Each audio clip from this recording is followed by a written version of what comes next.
The film opens with a panoramic view of a battlefield, now silent and still. The camera pans across the remnants of the Revolutionary War, tattered flags, abandoned cannons, and soldiers making their way home, weary but victorious. The scene transitions to a bustling Philadelphia, where the Continental Congress gathers, aware that their fight for freedom is nearing its conclusion. After 8 long years of struggle, the guns of the American Revolutionary War fell silent.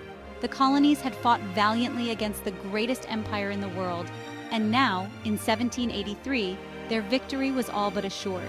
Yet the final act of independence would not be fought on the battlefield, but at the negotiating table. The camera shifts to the streets of Paris, filled with the clatter of horse-drawn carriages and bustling life. American diplomats, including Franklin, Adams, and Jay, meet to negotiate peace with British representatives. The atmosphere is tense, with both sides knowing the significance of the moment. With French allies, the American delegation sought recognition of their independence and favorable terms. The camera focuses on the negotiation process. Maps spread across tables, documents exchanged, and intense discussions held in multiple languages.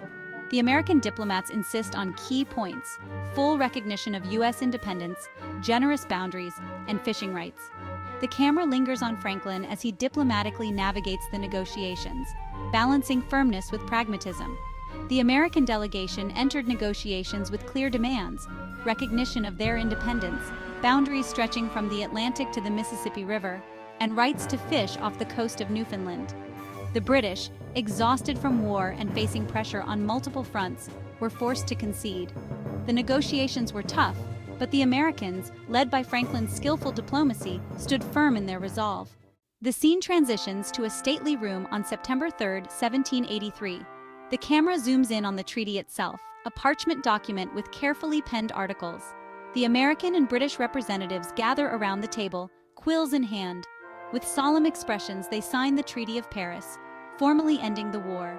The camera captures the moment in slow motion, emphasizing the weight of the occasion. The United States was recognized as a free and independent nation. The camera shifts back to America, where the news of the treaty spreads like wildfire. Jubilant celebrations fill towns and cities with people cheering and embracing. Church bells ring out and the American flag waves proudly. Faces of ordinary citizens show hope and pride. The colonies, once separate, now stood united as the United States. The final scene shows the Treaty of Paris being displayed in a dimly lit room, preserved for posterity. The camera then transitions to a modern-day view of the United States, from the bustling cities to the vast plains and mighty rivers that the treaty helped define. The camera lingers on a statue of Benjamin Franklin, a reminder of the diplomacy that shaped the nation.